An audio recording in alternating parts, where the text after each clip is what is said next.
So in this tutorial I'm going to show you how to secure all of these yarn ends that you'll get when you're making a granny square.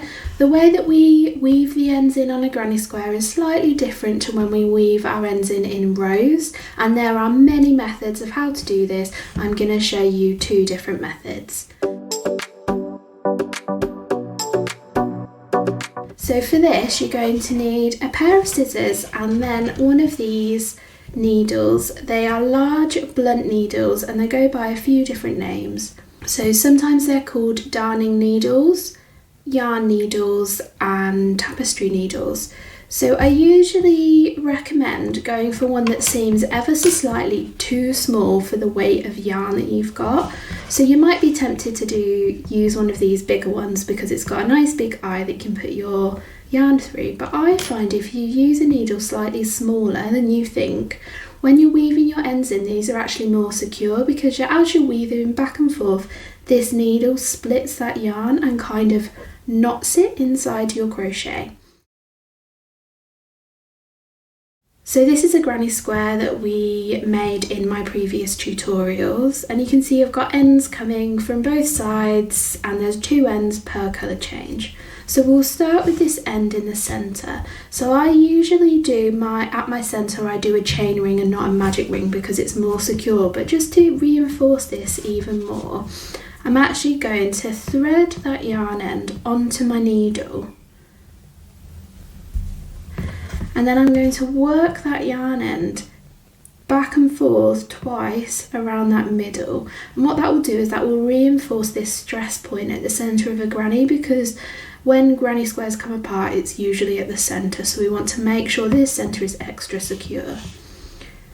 So the first thing I'm going to do is I'm going to have a look and I'm just going to pick a thread just to catch my yarn end from. So my yarn end, I managed to crochet over it for my first round, so it's already been wound under once.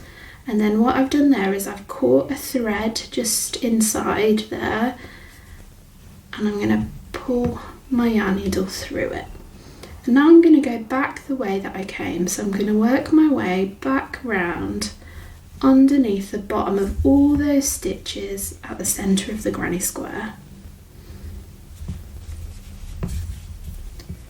Work all the way around, and then I'm back in the space where I sort of started that end weave, and just to make doubly sure I'm just going to go back round again before I cut my yarn.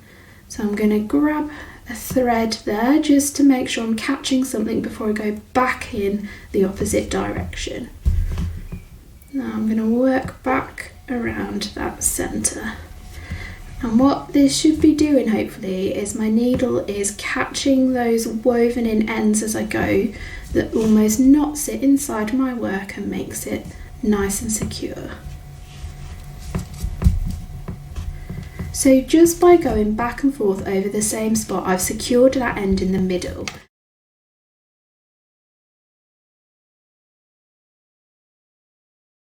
So now we're going to use that same method of changing direction a few times underneath the stitches for weaving in one of these corner spaces.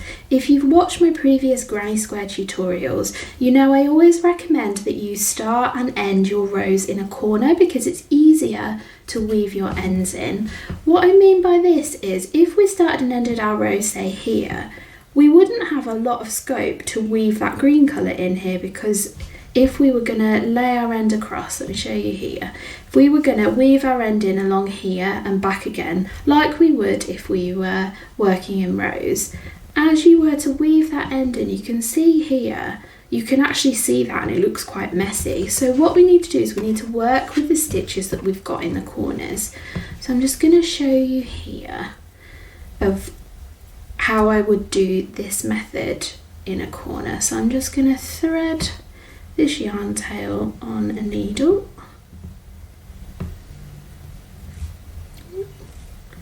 There we go.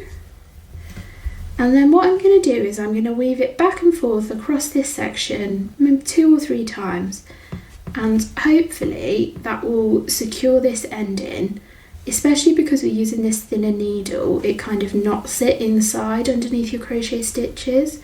So I've caught a thread here with my needle and then I'm working around those corner stitches there.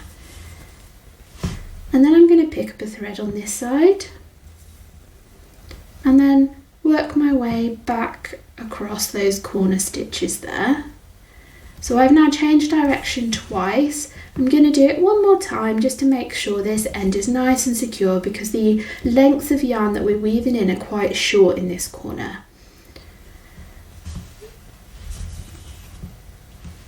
So now I can trim my yarn and that end is secure. So I've done this on a granny square blanket before, and I've found that it works well for the first couple of years, and then slowly those ends start poking through and sort of unwrapping themselves because they're quite short areas. So I will show you on another corner. Let me just find one we'll do the gold one on the other side. So what I will show you is how I do it now. I do a bit OTT since I've had that granny square not come apart, but you can sort of see where I've woven in these ends. So what I would do in this corner is I would start off by doing that change of direction. So I'm catching a thread, running my needle underneath those stitches, and then catching a thread and going back in the opposite direction. So I've changed direction twice here, but rather than stay in this corner space, I'm going to actually work across into this. But as I explained earlier, I can't just go across like that because that looks quite messy. So what I'm actually going to do is actually work my yarn up this stitch, over and across down to this group here, and then work it back and forth a few times. And that just gives you that extra reinforcement that heavy use items that blankets need. So I'm just going to work my needle up this stitch here, underneath those stitches, and then back down here. So now I can work it back and forth across this really small group of, there's only 3 double crochet in this group. So what that will do is that just gives me a little bit of extra wiggle room for those items that are going to be long use, heavy use items. And I mean, this blanket I'm talking about is 11 years old and it's not come apart at all with that first method. So this is just gives me some peace of mind that my crochet hasn't been for nothing because it falls apart in the wash, you know. Okay, so that's the first method where we weave back and forth across the same area. So the second method I'm going to show you is great if you want the security of a knot. I don't like having knots in my crochet because I don't like the bumps that they cause, and I don't think they're necessary, but I know some people feel more comfortable knotting. So I'm going to show you a way of doing a really secure small knot in here, and then you only have to weave your end in once.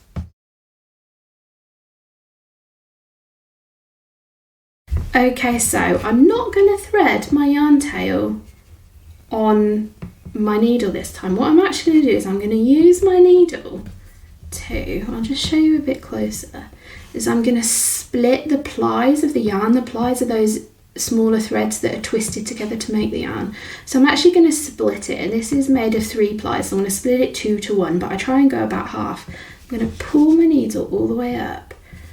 And what that does is that splits my yarn into 2.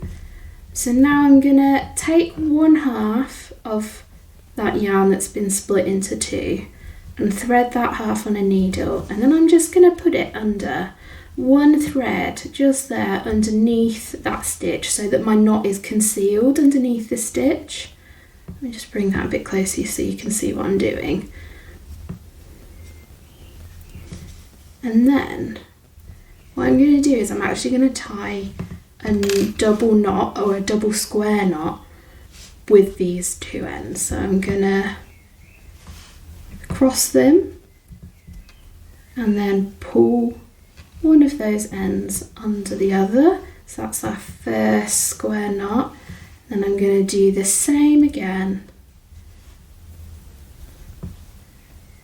just to double knot it. And if you have a look, that knot is tiny and concealed, and this is the method I actually use when I knit, because with knitting the fabric is a lot thinner. So I do this in knitting and then I just weave my end in once and then snip it. So You can then weave these two sort of separate smaller threads in separately, but I don't bother. I just sort of hold them next to each other as if they were one thread again. I'm going to thread it on the needle, and then I usually tuck it under some stitches and snip it, but for extra security, because I am showing you the proper way of weaving ends in here, I'm going to actually change directions once, just to give me some extra security, knowing that this granny square is not going to fall apart in 10 years' time. So I'm going to weave it underneath all of those corner stitches, just like that. Catch a thread, just like we did with the previous method, and then work my needle back under, and then I can snip. So there's a couple of different ways of how to hide your ends. It is a really important step, so make sure you are doing it properly. I know lots of people don't like it, but I really like weaving ends in. I find it really relaxing. So yeah, if you've liked this tutorial, check out this one right here, because I think that might be of interest to you.